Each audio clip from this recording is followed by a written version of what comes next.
Alô pessoal do nono ano, aqui é o professor Maxwell.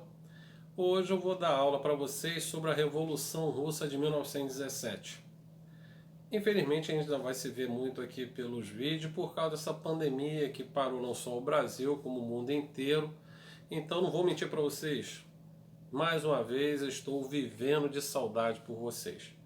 Mas enquanto isso, a gente vai fazer o seguinte: vamos aprendendo aqui pelas essas aulas vídeos e logo logo vamos estar juntos.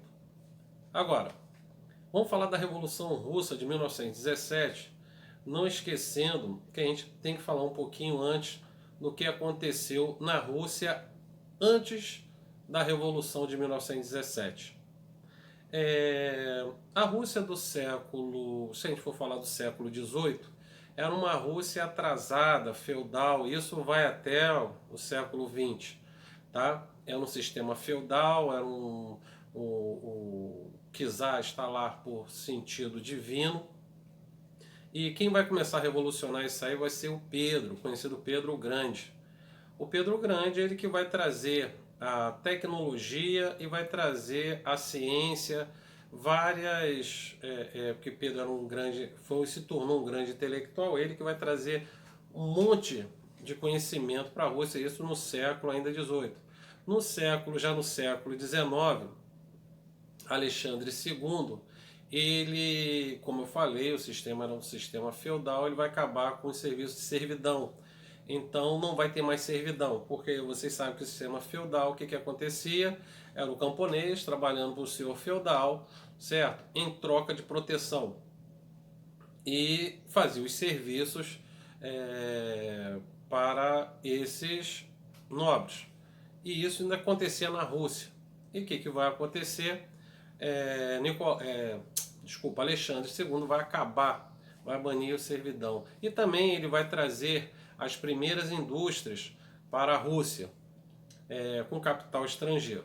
Logo depois vem Alexandre III, seu filho, que muita coisa que o seu pai criou, ele vai tentar acabar, tá? Porque ele quer centralizar totalmente o poder em cima dele. Com a sua morte vai vir seu filho Nicolau II, isso já no final do século XIX para o século XX.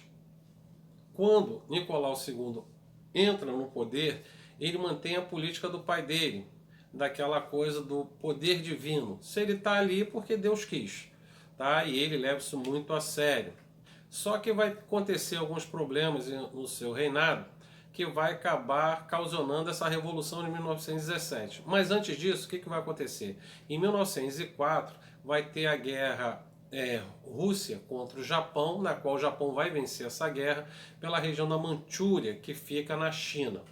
Depois vai ter uma revolta no encoraçado Poster King, que os marinheiros vão se revoltar contra os oficiais, que além dos maltratos, eles comiam muito mal, comida estragada, não tinham água potável. Isso aconteceu em 1904, tá? Então, em 1914 estoura. Desculpa, esqueci de falar outra coisa que vai acontecer no reinado de Nicolau II. Vai ser o Domingo Sangrento, na qual Nicolau está no seu palácio de inverno de Pistemburgo, né, São Pistemburgo, e quando algumas pessoas, principalmente idosos, mulheres, crianças, vão levar algumas reivindicações. Não que eles queriam tirar Nicolau do poder, não. Não. Eles queriam, na realidade, que Nicolau acabasse com aquela fome que o povo estava passando, que melhorasse as condições do povo. Mas Nicolau II não interpretou dessa forma e mandou atirar contra o povo. Tá? E esse episódio ficou conhecido como Domingo Sangrento. E isso vai acabar estourando um monte de revoltas civis na Rússia daquele momento. Nicolau II, para tentar amenizar, ele vai dentro dessa política dele, ele vai criar a Duma. A Duma é o parlamento russo, na qual vai fazer uma nova constituição. Sendo que essa nova constituição começou a querer limitar o poder de Nicolau II, que não vai gostar muito disso. E contando um pouquinho da vida de Nicolau, Nicolau II, ele era casado, teve cinco filhos, na qual tinha 4 meninas e um menino. Sendo que nessa época, independente se o menino fosse o mais novo, era o homem que assumia a coroa. Então esse menino era muito doente e Nicolau fazia de tudo para esse filho dele se recuperar. Aí vai aparecer um camarada chamado Rasputin, tá? É um Messias que fala que traz a cura e por coincidência o filho de Nicolau vai até se curar, tá? Muita gente, nobres, não gostavam muito dele, não. Que ele falava que ele se metia muito na vida política ou da corte. Aí falando um pouco mais da política, o que vai acontecer? O que vai acontecer no reinado de Nicolau II? Vai ser criado 2 linhas de partido, tá? Vai ser o Partido Constitucional Democrata, que eles eram de um partido burguês, né, liberal, queriam tirar Nicolau II, mas queriam manter aquela linha privada, aquela linha da burguesia comandando. E tinha o outro partido, tá, que era o Partido Operário Socialista Democrata Russo. Tá? Esse partido já era uma linha mais socialista, mas ele era dividido em 2.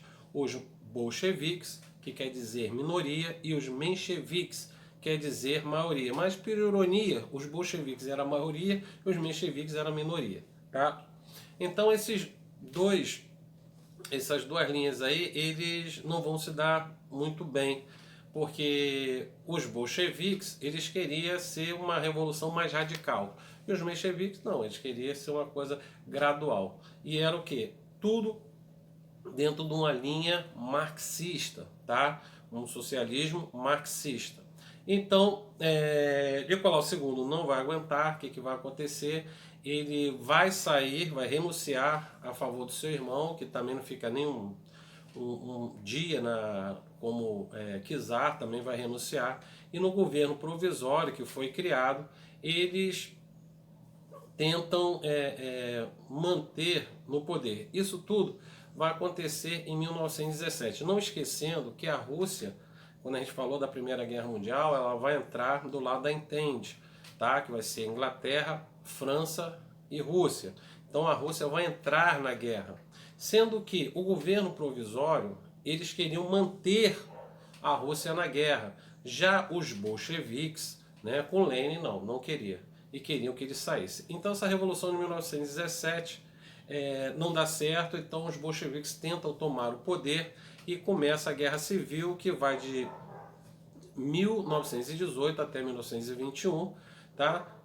Que vai ser o Exército Branco contra o Exército Vermelho. O Exército Vermelho vai ser comandado por Trotsky, tá? Que é o braço direito de Lenin, e ele vai ganhar essa guerra contra o Exército Branco. Então, como está dizendo, o Exército Branco contra o Exército Vermelho, o Exército Vermelho comandado por Trotsky, certo? Que vai ganhar essa guerra. E, por exemplo, Lenin, primeira coisa, quando ele ganha, né, ele sobe no poder, ele, apesar que ele ganha o poder, a guerra vai até 21, mas ainda estava na plena Segunda Guerra Mundial, já no final, já era a final da guerra, mas os bolcheviques vão tomar o poder, e aí Lenin vai tirar a Rússia da guerra, e ele, tirando a Rússia da guerra, ele vai assinar um armistício, um tratado de paz com a Alemanha, tá? Ele vai criar a NEP, tá? A NEP é a nova política econômica, sendo que essa nova política econômica, porque apesar de ser uma linha socialista radical, mas ele mantém a iniciativa privada para manter a economia russa andando. Aí Lenin vai chegar uma época que ele vai ter um AVC, quem vai assumir o poder, Trotsky, que é o braço direito dele, não quer assumir. Quem assume é Stalin, que é o chefe do Partido Socialista. E Stalin, a primeira coisa que ele faz é caçar Trotsky e depois mandar assassinar ele na Bolívia. Então a gente vai falar muito de Stalin quando a gente for falar de Entre Guerras e a Segunda Guerra Mundial e o início da Guerra Fria, tá? Então, isso é a Revolução de 1917. E outra coisa, não esquecendo que os bolcheviques mandaram assassinar Nicolau II e também a sua família, tá? Matando todos da família de Nicolau II, inclusive ele, sua esposa e seus filhos, tá? E assim acaba aqui essa parte da Revolução Russa, tá? E daqui a pouco a gente vai falar sobre os exercícios. Não esqueçam, por favor, façam agora os exercícios da página 271, 272, 273 e 274. Por favor, façam só as múltiplas escolhas. Depois, quando termino da aula, aí vocês façam para casa a questão da página 271, só a questão 1 da página 271, e depois façam a questão 16,